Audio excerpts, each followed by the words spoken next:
Tan solo una gota de la sangre de Jesús, escrito por el pastor César Castellanos.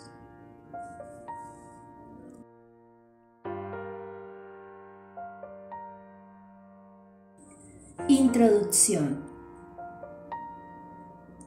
El maestro Dirk Prinz mencionó alguna vez que la sangre de Jesús era el arma atómica de Dios, y creo que la comparación es más que acertada.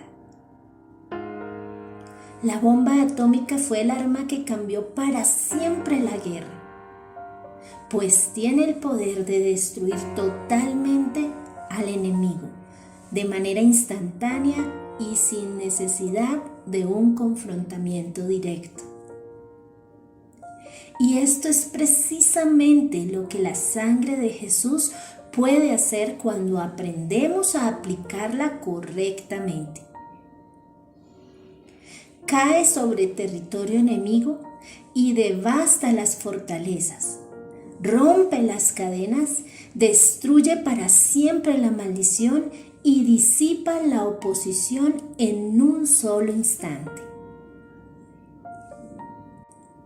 El Señor Jesús derramó su preciosa sangre en 7 ocasiones, y la revelación del Espíritu Santo me ha permitido entender que ninguno de esos derramamientos fue en vano. Al contrario, cada uno tiene un poder y un propósito específico. La Iglesia cristiana no está llamada a solamente sobrevivir los ataques del enemigo, sino a conquistar con poder y autoridad. La única manera de lograrlo es a través del poder de la sangre de Jesús. Si usted ha vivido oprimido por el enemigo, con pecado, maldición, problemas familiares o financieros, etc., si anhela cosas para el reino de Dios o simplemente no sabe bien cómo librar las batallas en el mundo espiritual, este libro es perfecto para usted. En cada página encontrará principios sencillos y prácticos para aprender a usar correctamente el arma más poderosa. Lo invito a que aprenda a orar aplicando cada derramamiento de la sangre de Jesús y a que se levante como un valiente guerrero que conquista para engrandecer el reino de Dios. Pongo en sus manos el tesoro más preciado de Dios, la sangre de su Hijo Jesús y sus 7 derramamientos.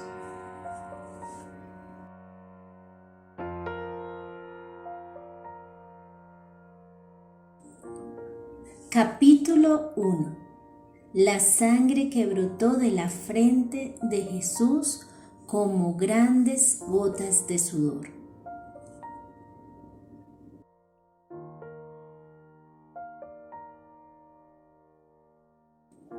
Getsemaní. Lucas 22:44 dice: Y estando en agonía, oraba más intensamente, y era su sudor como grandes gotas de sangre que caían hasta la tierra. Contexto de la sangre que brotó de la frente de Jesús como grandes gotas de sudor.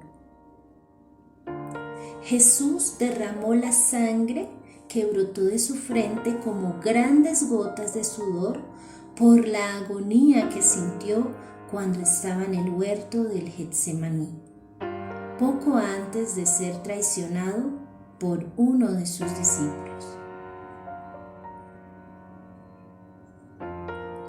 Propósito. Jesús derramó la sangre de su frente para sanarnos de la traición y para liberarnos de toda maldición generacional producida por la desobediencia. Aplicación. Cuando hayamos sido traicionados por algún ser querido, puede ser padre, pareja, amigo o socio. Cuando alguna maldición generacional producida por la desobediencia quiera dominar nuestra vida, ocultismo, idolatría, rebelión, enfermedad, etc. Beneficio. Un corazón perdonador, totalmente libre de odio, resentimiento, amargura o sed de venganza. Un corazón fiel y obediente a la palabra de Dios. Y libertad completa de las maldiciones generacionales.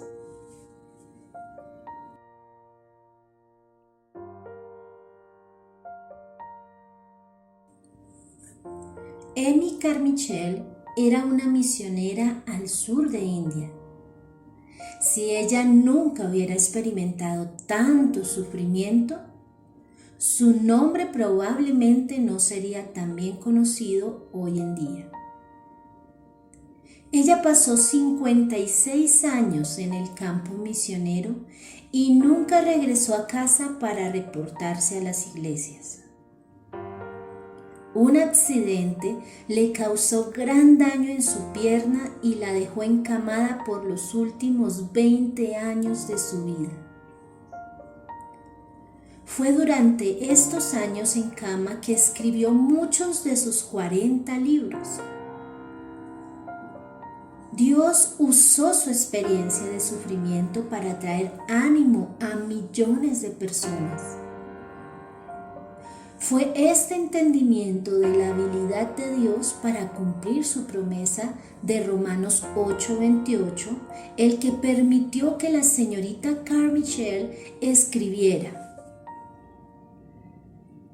un amo sabio nunca desperdicia el tiempo de su siervo. No importa las circunstancias que recibimos. Dios no va a desperdiciar una experiencia si permanecemos obedientes a Él.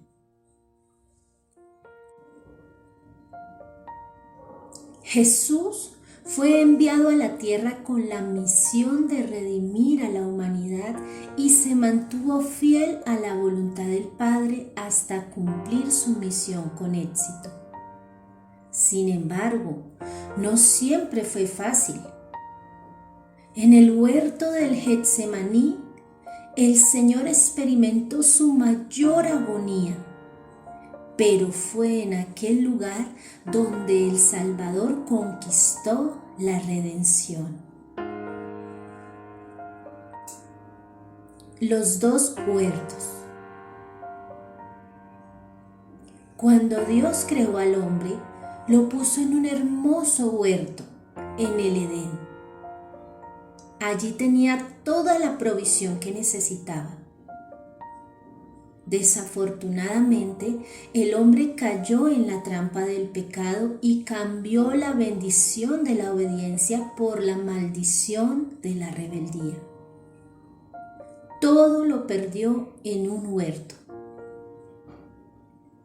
4000 años más tarde, Jesús escogió otro huerto para recuperarlo todo, el huerto de Getsemaní, que fue el lugar donde Jesús pasó sus últimos momentos antes de ser entregado.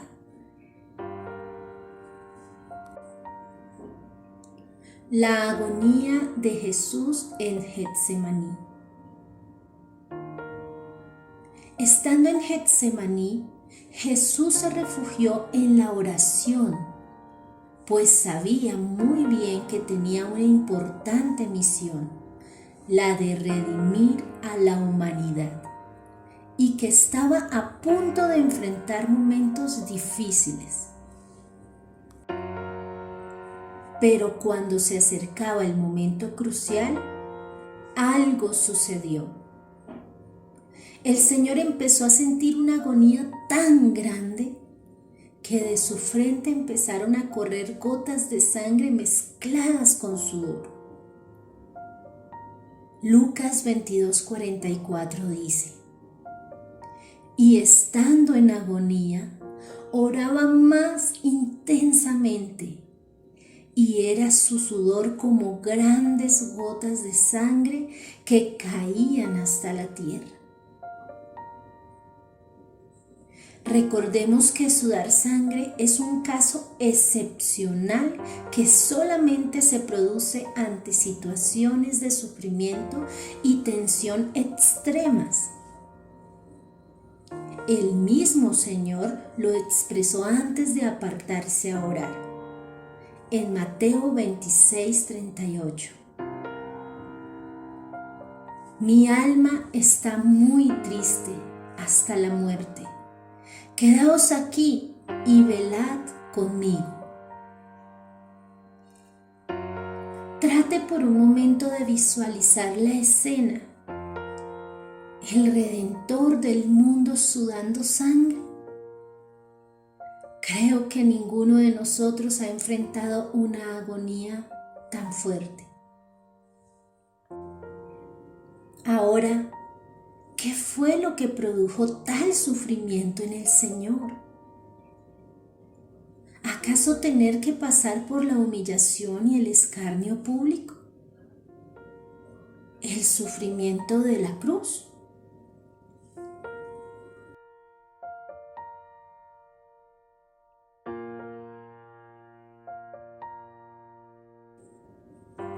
La copa de la maldición. Jesús estaba listo para enfrentar la cruz. Estaba preparado para sufrir la humillación y la violencia. Pero lo que produjo en él tal agonía fue la copa que tenía que beber. Por eso el Señor elevó la siguiente oración en Mateo 26:39. Padre mío, si es posible, pase de mí esta copa. En esa copa estaba todo el pecado, la inmundicia, la rebelión y la impureza del hombre. Jesús, el Hijo de Dios, que jamás se contaminó con pecado, tenía que beber la inmundicia del mundo entero. Es por eso que el escritor a los Hebreos dice: considerad a aquel que sufrió tal contradicción de pecadores contra sí mismo, para que vuestro ánimo no se canse hasta desmayar. Porque aún no habéis resistido hasta la sangre combatiendo contra el pecado. Hebreos 12, 3-4.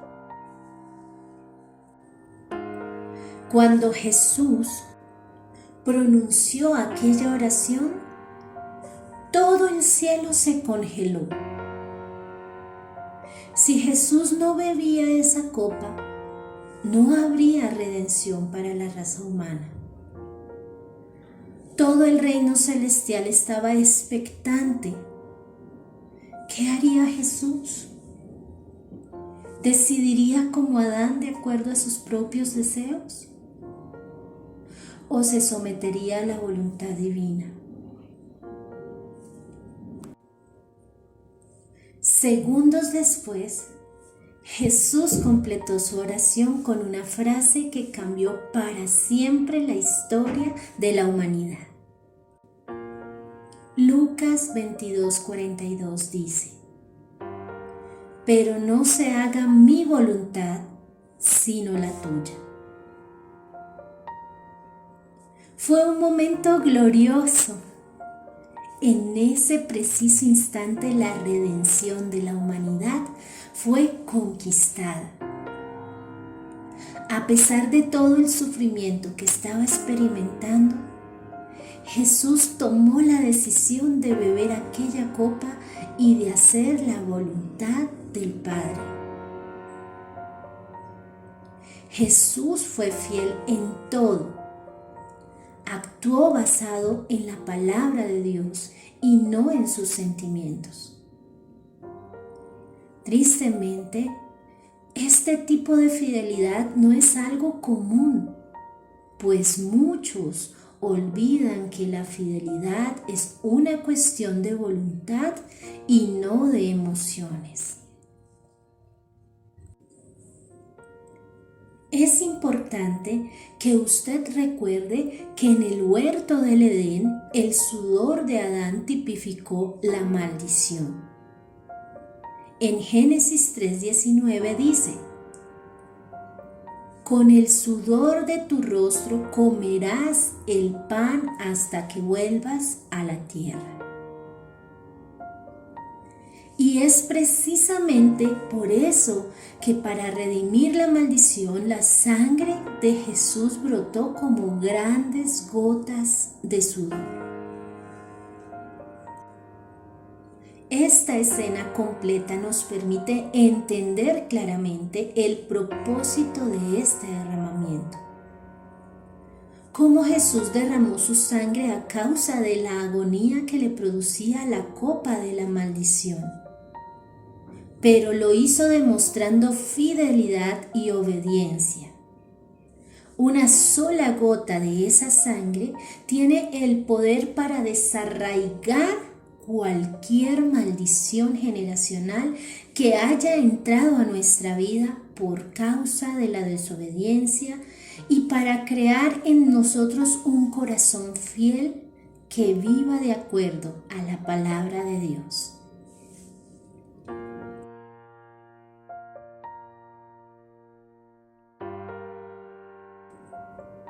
Jesús, el siervo de Dios. ¿No es maravilloso que el ser más poderoso del universo decidiera dejar toda su gloria en la que en el reino celestial estaba a su servicio? Solamente por amor. A través del profeta Isaías entendemos que Jesús ya había sido escogido por Dios como su siervo. En Isaías 42:1-4 dice: He aquí mi siervo, yo le sostendré, mi escogido, en quien mi alma tiene contentamiento. He puesto sobre él mi espíritu, y él traerá justicia a las naciones. No gritará, ni alzará su voz, ni la dará a oír en las calles. No quebrará la caña cascada, ni apagará el pábilo que humeare. Por medio de la verdad traerá justicia. No se cansará ni desmayará, hasta que establezca en la tierra justicia, y las costas esperarán su ley. Jesús no quiso aferrarse a su investidura de Dios, sino que decidió renunciar a todos sus privilegios y aceptó vivir en un cuerpo humano. Además, nos reveló la verdad de la vida eterna de una manera sencilla, enseñándonos que todo depende del tipo de relación que tengamos con Él. En el Evangelio de Juan, Jesús dijo: el que cree en el Hijo tiene vida eterna, pero el que rehúsa creer en el Hijo no verá la vida, sino que la ira de Dios está sobre él. Juan 3:36. Por su parte, el adversario argumentaba que ningún humano podría vivir en integridad y tenía la certeza de que todos se doblegarían ante el pecado en algún momento de sus vidas. Sin embargo, este argumento fue anulado por medio de Jesús, quien fue completamente hombre y se mantuvo sin tacha, en completa santidad a Dios. El rebelde Satanás persiguió a Jesús, el fiel Hijo de Dios. El mentiroso persiguió a quien es la verdad. El homicida persiguió al dador de vida. El soberbio persiguió al ser más manso y humilde de toda la tierra. El que decía: sobre las alturas de las nubes subiré y seré semejante al Altísimo. Isaías 14:14.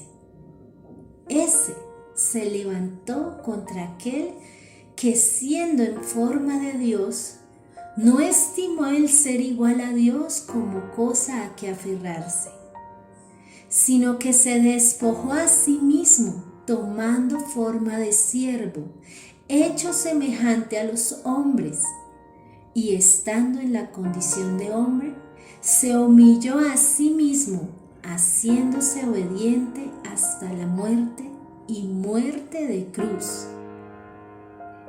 Por lo cual Dios también lo exaltó hasta lo sumo, y le dio un nombre que es sobre todo nombre, para que en el nombre de Jesús se doble toda rodilla de los que están en los cielos y en la tierra y debajo de la tierra, y toda lengua confiese que Jesucristo es el Señor, para gloria de Dios Padre. Filipenses 2, versículos 6 al 11.